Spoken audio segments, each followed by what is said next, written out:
Cabeza de fauno. En el follaje, estuche verde con toques dorados. En el follaje, incierto y florido, entre espléndidas flores en las que duerme el beso, vigoroso y rasgando el brocado exquisito. Un fauno asustado muestra sus ojos y muerde flores rojas con los dientes blancos. Oscuro y color sangre, igual que un viejo vino, rompe en risa su boca debajo de las ramas y huye, cuando huye semejante a una ardilla.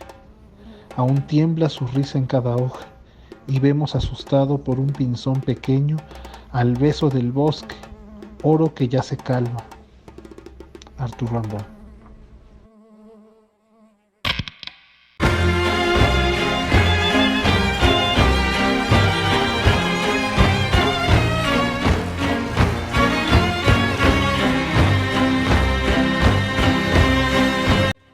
Buenas tardes, buenos días, buenas noches a todos nuestros escuchas a lo largo y ancho del mundo.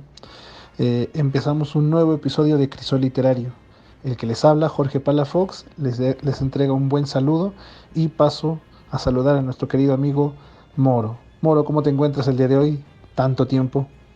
Hola Jorge, ¿cómo te va? Tanto tiempo, vos lo dijiste. Acá estamos para brindar un nuevo episodio después de un impasse de Crisol Literario. Arrancamos de nuevo con este proyecto dedicado a los escritores que tanto dieron por las letras en el mundo, ¿no? En el mundo de la literatura y en la vida misma. Y hoy les estamos dedicando este episodio a Jean-Arthur Rimbaud, nacido en Charleville, Francia, 1854 y fallecido en Marsella, 1891. Poeta francés, uno de los máximos representantes del simbolismo, tendencia dominante en la segunda mitad del siglo XIX, que suele señalarse como el inicio de la lírica contemporánea. A pesar de su efímera carrera literaria, escribió su último libro a los 20 años, la importancia de su obra es equiparable a la de otros grandes nombres de esta corriente, como Charles Baudelaire, Stéphane Mallarmé y Paul Verlaine, poeta este último con quien mantuvo una atormentada relación. Así arrancamos la biografía de Jean-Arthur Rimbaud.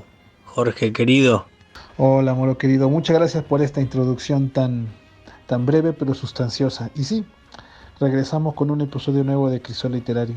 Y bueno, continuando un poco con esos datos curiosos, sí, Jean-Nicolas Arthur Rimbaud nace el 20 de octubre de 1854 en Charleville.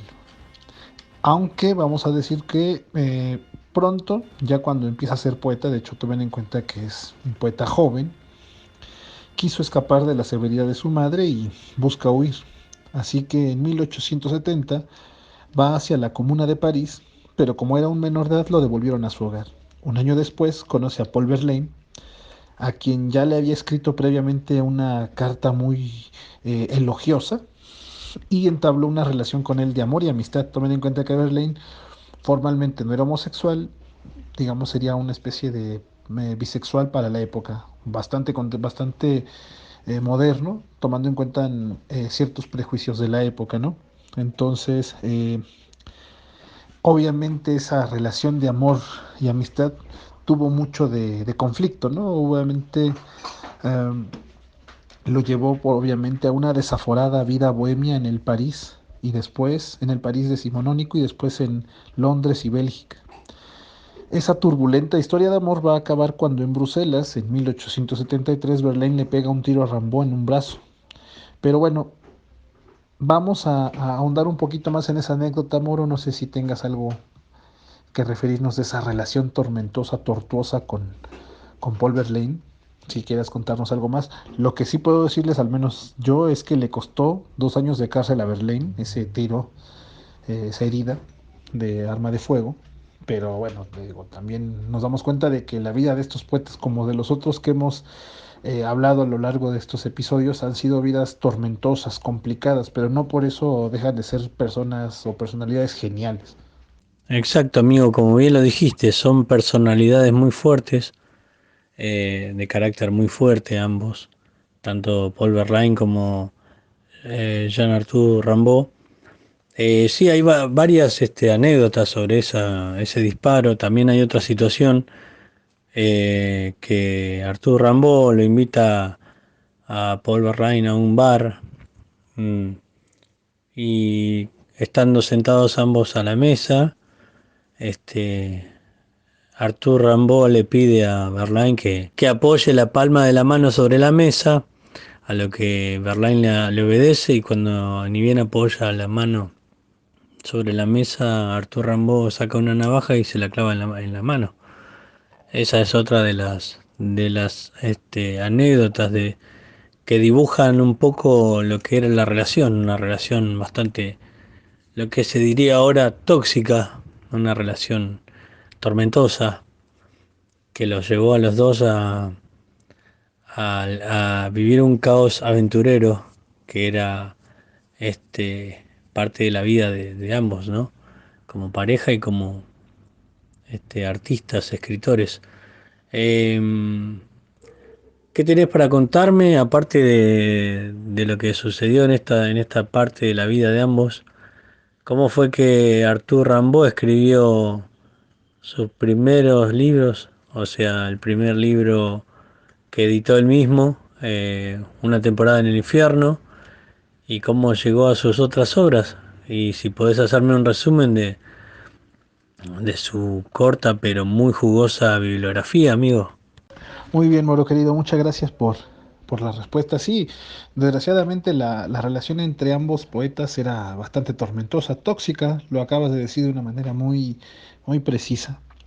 Pero bueno, continuando con esta vida de aventura y de tormento, después de que sucede de esos sucesos con Paul, eh, él va a ser una especie de vagabundo, casi siempre insatisfecho, en diversos oficios se va a desempeñar y estará primero en el norte de Europa, luego en las colonias holandesas, para después en 1880 recalar en el Próximo Oriente, en un lugar que se llama Adén, donde sería traficante de oro, armas y marfil.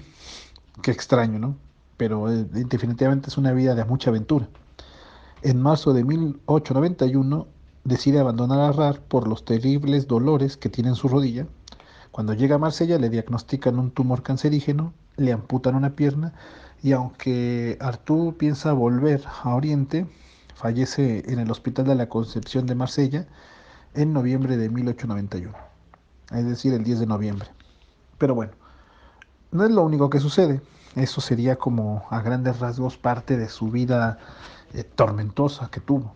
Pero ahora respecto a lo que nos atañe, que es la vida literaria, sus poemas iniciales van a verse publicados en diversas revistas de la época, obviamente gracias a la amistad amorosa que tiene con Paul Verlaine.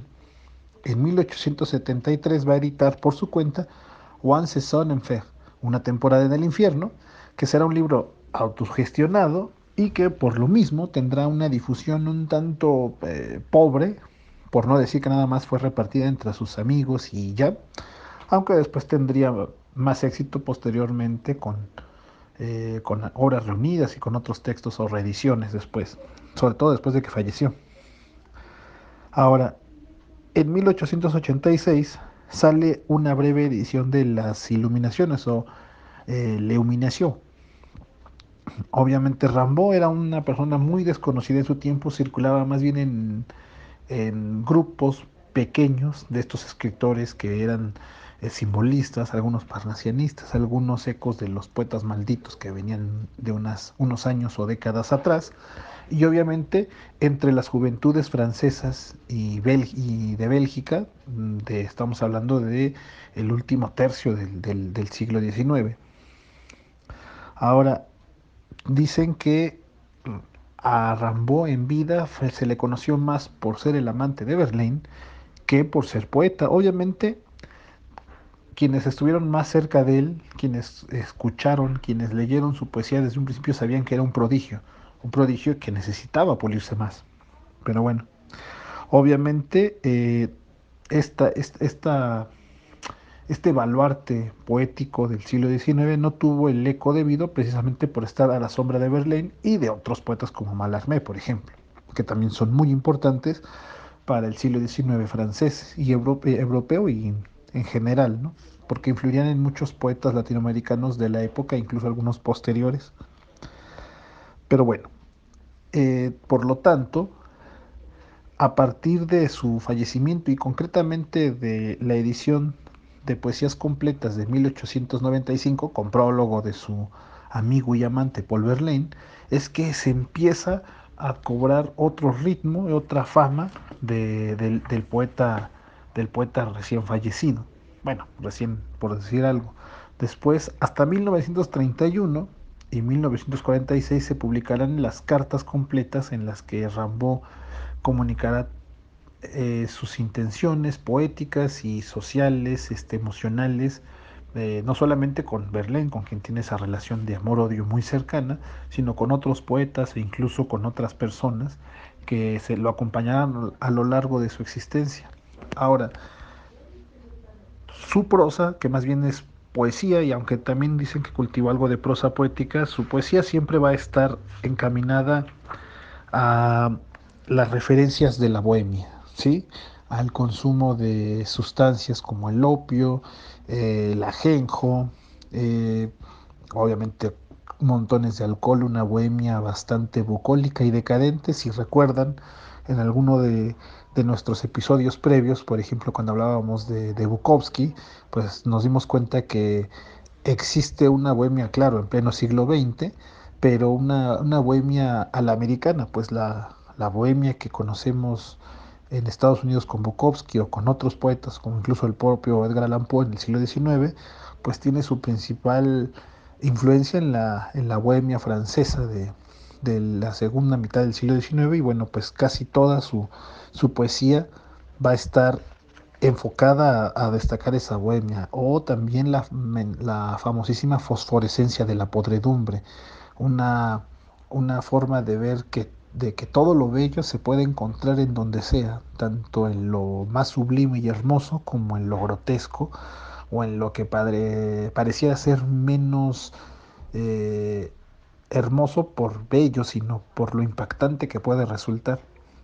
Tomemos en cuenta que la vida tormentosa que lleva Rambo, no solo con Verlaine, sino como individuo, marcará mucho, en buena medida, esta, esta poesía, esta literatura llena de simbolismo, por supuesto, de simbolismo relacionado con las culturas grecolatinas, con la propia cultura francesa y sobre todo con la bohemia, que es una práctica y una época en la que se va a vivir una decadencia, pues no sé si social, pero es una decadencia artística en el sentido de que el artista, aparte de que empieza a ser profesional, empieza a ser eh, angustiado, angustioso por el cambio de siglo próximo y también por una vida tormentosa en la que tiene que sobrevivir de muchas formas y a partir de eso generar experiencias vitales para poderlas reflejar en su literatura.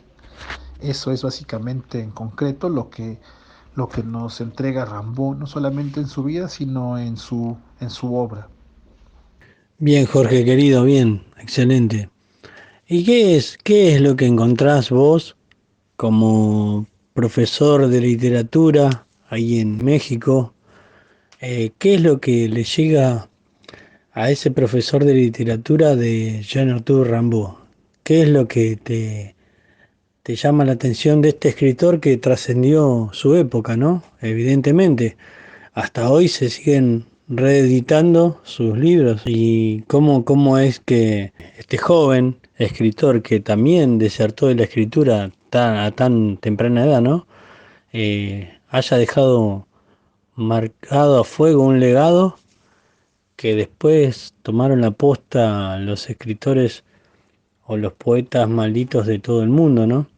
Los que ya conocemos y los que tenemos por descubrir, amigos. ¿Qué es lo que a vos te impactó más de su literatura y de su estética?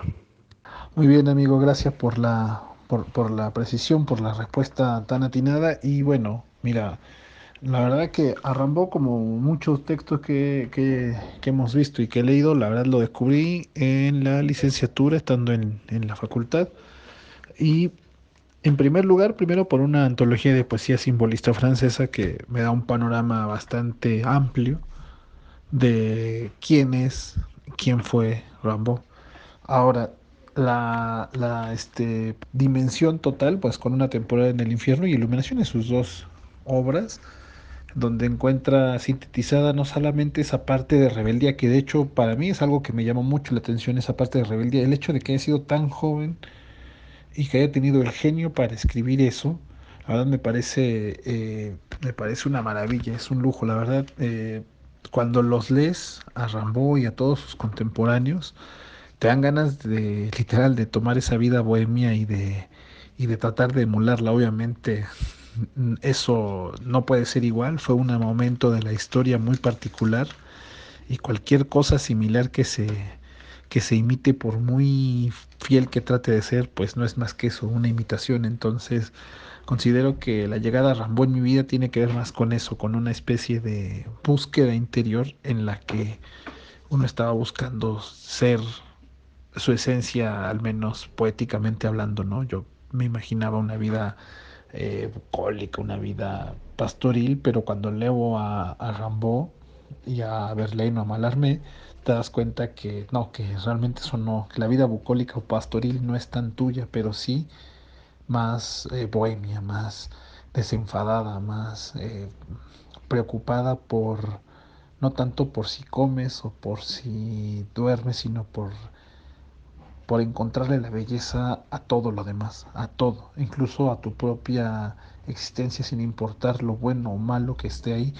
Eso es en buena medida lo que a mí me llevó a tener cierta devoción, aunque tal vez más que devoción, cierta pasión y gusto o afición por la poesía de Rimbaud. La verdad es un poeta que tuvieron que pasar más de 20 años para que empezara a ser revalorizado popularmente y a más de 80 años para que tuviera cierta dimensión no solamente en las letras francesas, sino en las letras universales. Obviamente en nuestra parte del mundo, Rimbaud es, junto con Verlaine y Mallarmé, son de las piezas fundamentales de la poesía francesa y de la poesía moderna eh, que conocemos hoy. Sí, para mí es un autor con mucha vitalidad, con mucha fuerza, que también creo que no es para todos. No creo que todos estén en en la posibilidad de comprender a un genio como Mallarmé, pero sobre todo como Rimbaud, que son complejos, que tienen vidas agitadas, complejas, que de repente su poesía puede ser demasiado rebuscada en algunos casos, o a veces demasiado metafórica, que no se entienden todos los referentes. Realmente eh, es una poesía que atrapa, que te anima, que te dan ganas de incluso de... Yo he dicho que ese tipo de poesía es como para tomar, no sé, una copa de vino y leerla eh, con total tranquilidad, con total calma, a media luz o con una vela en una noche de invierno fría. La verdad, la poesía de Rimbaud, como la de todos sus contemporáneos simbolistas, se antoja para eso y quizá un poco más. Pero bueno, esa es mi percepción, ese es mi punto de vista. No sé qué tengas que compartir al respecto sobre eso y sobre si qué tanto ha impactado, qué tanto te llega a ti la obra de este poeta. Como bien dijiste, amigo, no cualquier lector va a llegar a la prosa o a la poesía de Rimbaud en este caso, de Baudelaire o de Mallarmé o de Verlaine. Yo tengo una, yo tengo una historia particular con Jean Arthur Rimbaud cuando, como mismo bien dijiste, en un invierno con una copa de vino y con una vela o una luz tenue, leerlo. Bueno, yo voy a ser autorreferencial como nunca lo he sido en este programa, voy a hacerlo.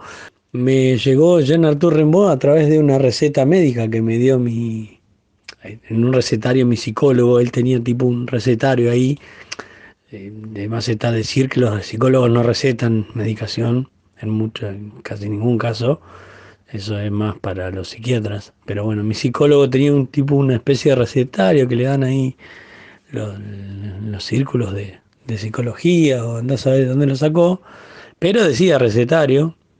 Y el tipo me vio, me empezó a atender en un momento muy complicado de mi vida, como todos las hemos tenido, calculo, y todos los que venimos por este camino de bucear por ciertos escritores y compartir un poco su bohemia también, ¿por qué no?, en la vida de uno mismo. Entonces yo me encontraba en un momento de cambio, de cambio rotundo, fuerte. Tenía que decidir sobre mi vida, cómo iba a seguir, ¿no? Y no hallaba la salida. Bueno, entonces viene mi psicólogo, me atiende a la segunda vez, me pregunta, ¿vos qué haces de tu vida? Yo le digo, no, no, yo escribo, soy poeta. En ese tiempo me creía poeta. Y me dice, bueno, a la segunda sesión me dice, bueno, te receto este libro, me dice. ¿Leíste a Jean Arthur Rimbaud? No, ¿quién es? Claro, pues el tipo me pidió que le lleve un poema mío para ver de qué trataba. Entonces cuando se lo llevo me dice, ¿vos leíste a Jean Arthur Rimbaud? No, le digo, ¿quién es? Tomá, me dice, ahí me hizo la receta, me puso, buscate este libro, si lo conseguís, léelo. Una temporada en el infierno, Jean Arthur Rimbaud. Bueno, a una librería, acá en Argentina muy famosa. Bueno, y la cosa que voy a la librería y lo consigo, eso me llevó a conocer diferentes tipos de personas. En ese espacio, en esa librería, conocí, bueno, después fuimos amigos con una chica, con un pibe también, nos hicimos muy compinches. Cada vez que yo iba a buscar un libro, se ponían felices, te lo puedo asegurar, amigo, de verme, porque ellos también compartían la literatura que yo estaba en ese momento leyendo. Entonces los tipos, cualquier libro que yo les pedía, me decían, no, no, Martín. En ese momento yo era Martín, que es mi nombre. Nadie me decía Moro en ese momento. Me decían, no, no, Martín, este libro que nos pedís, te lo traemos en una semana. Venite en una semana y lo vamos a tener. Y así fue que llegué, después de Artur Rimbaud, empecé con él. Después, bueno, llegué a todos los que estamos viendo ahora, a Bukowski, bueno, todos los beatniks, y un par de poetas malditos dispersos por el mundo. Y bueno, esa es mi relación con Jean Arthur.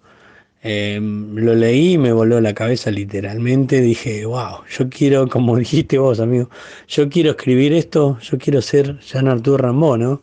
Es como hoy en día en el fútbol, todo el mundo quiere tener un pedacito de Messi, o tal vez no, pero a mí me pasó eso con la literatura de Jean Arthur Rimbaud. Yo dije, bueno, este será mi camino, al menos de literatura, para leer.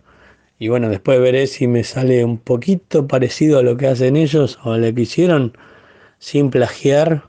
Eh, y bueno, ahí empecé mi recorrido con la literatura y bueno, me ubiqué en el lado ese de los poetas denominados malditos, amigos.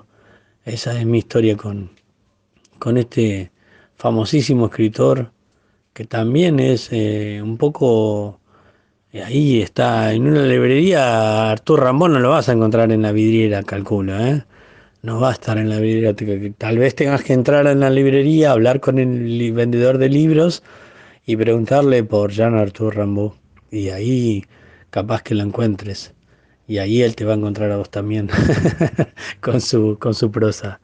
Y nada, ese es un viaje, amigo, un viaje, una gran parte del viaje que uno tiene que recorrer para decir, bueno, esto es lo que me gusta.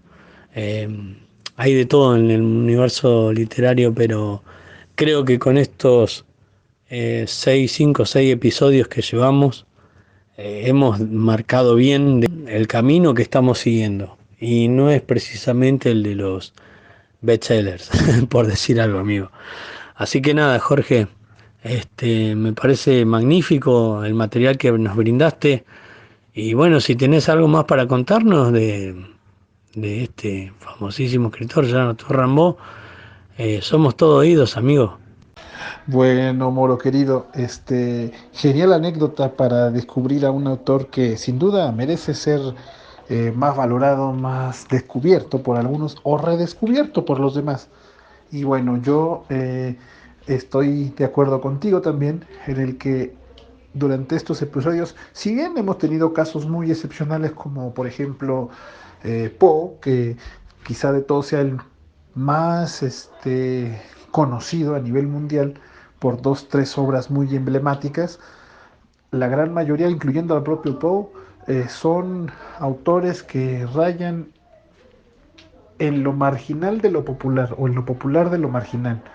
O sea, no son autores bestsellers, como bien dices, probablemente de los poetas malditos, propio Baudelaire o Verlaine, son mucho más populares que Rimbaud. Y así nos podemos ir con cada uno de los autores que hemos revisitado a lo largo de estos programas y en lo que nos faltan. Eso sí hay que aclararlo. Y bueno, tenemos que darnos cuenta que no nos estamos yendo solamente por lo que vende o por lo que llama más la atención, sino por lo que nos gusta.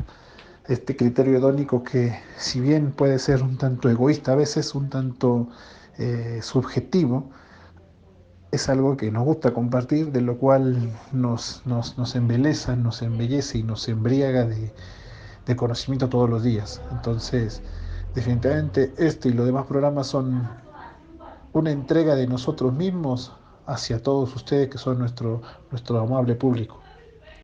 Y cierro con partida del libro de Iluminaciones de Rimbaud, que dice así: visto bastante, la visión se ha encontrado en todos los aires, tenido bastante, rumores de ciudades por la noche y al sol y siempre, conocido bastante, las pausas de la vida, oh, rumores y visiones, partida en la afección y el ruido nuevos.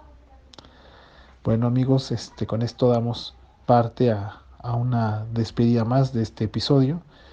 Moro querido, no sé si tengas algo más que añadir, algo más que decirnos o simplemente algún saludo, alguna despedida en específico. No mucho más que agregar, Jorge querido, de todo lo que nos has compartido de tu conocimiento sobre este autor. Y nada, simplemente comentarles a nuestros oyentes que estamos de vuelta, que volvimos luego de un impasse de un par de meses sin editar, sin subir ningún programa a nuestro proyecto. Pero bueno, hoy es un buen día porque lo estamos haciendo, lo estamos llevando adelante. Y bueno, me despido de esta manera, Jorge. No sin antes comentarles a nuestra audiencia que nos pueden encontrar en YouTube como Crisoliterario y también nos pueden encontrar en Spotify también como Crisoliterario. Te dejo el saludo final, Jorge, y bueno, nos despedimos hasta el próximo episodio. Que tengan todos buenos días, buenas tardes y buenas noches. Muy bien, Moro querido, después de este gran regreso con un gran autor, bueno, no me queda más que despedirme de vos, despedirme de toda la audiencia, tanto en Spotify como en YouTube.